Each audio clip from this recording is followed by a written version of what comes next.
इमाम कसाई रहमतुल्लाह अलैह से हारून रशीद कहने लगा मेरे बेटे को घर आके पढ़ा दिया करें। तो आप फरमाने लगे मैं नबी पाक अलैहिस्सलाम के इल्म को रुसवा नहीं कर सकता।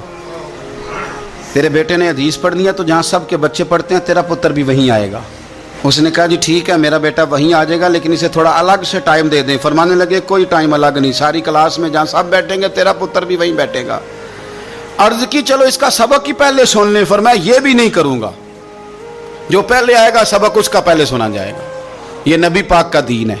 अब हारून रशीद क्या कहता है, बादशाह है, कहता है हुजूर मैं भी बड़ा ज़रा आपको आजमा ही रहा था कि मैं अपने बच्चे को कहीं कच्चे उस्ताद के पास तो नहीं दाखिल कराने लगा। इंशाल्लाह ये आएगा और खिदमत करेगा आपकी, आएगा। हारून रशीद गुजर रहा था और इमाम कसाई रहमतुल्लाह अलैह ना वुजू कर रहे थे। ये आला हजरत लिखते हैं सारी बातें, सारी उन्हीं की सुना रहा हूँ, उन्हीं के मतलब की कह रहा हूँ। जुबान मेरी है बात उनकी, उन्हीं की महफिल संवारता हूँ, चिराग मेरा है रात उनकी। चिराग ने जब संवरना हो तो अंधेरा हो तो संवरेगा ना, वरना चिराग को पूछेगा कौन।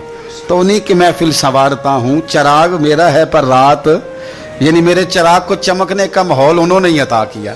इमाम कसाई रहमतुल्लाह ताला अलैह वुजू कर रहे थे, हारून रशीद गुजर रहा है। हारून रशीद का बेटा शहजादा, सल्तनत का शहजादा, उस्ताद जी पैर धो रहे थे तो वो लोटे के साथ पानी डाल रहा था।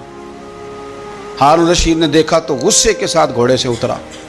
लोग कहते हैं हम ये समझे कि अब हारून रशीद ना इमाम कुसाई पे गुस्सा करेगा कि शहजादे से वुजू करवा रहे हैं। किसी ने इमाम कुसाई के कान में कहा कि हारून रशीद आ रहा है। फरमाने लगे आ रहा है तो आने दो, मैं क्या करूं, आ रहा है तो आने दो, मुझे कोई परवाह नहीं है उसकी। हारून रशीद करीब आया तो गुस्से में आया और आके पता क्या किया, जोर से अपने बेटे को थप्पड़ मारा। कहने लगा रब ने तुझे दो हाथ दिए हैं और तेरे उस्ताद जी खुद पैर धो रहे हैं, एक हाथ से पानी डाल, दूसरे हाथ से उस्ताद के पैर धो, फिर तुझे पता चलेगा कि मैं किसी आलिम की खिदमत कर रहा हूं। हाँ तमन्ना दर्द दिल की हो तो कर खिदमत फकीरों की, नहीं मिलता ये गौहर बादशाहों के खजीनों में, तो ये क्या कर रहा। हारून रशीद किसी की परवाह नहीं करते थे, लेकिन कोई आलिम दरबार में आता तो तख्त पे उठ के खड़े हो जाते।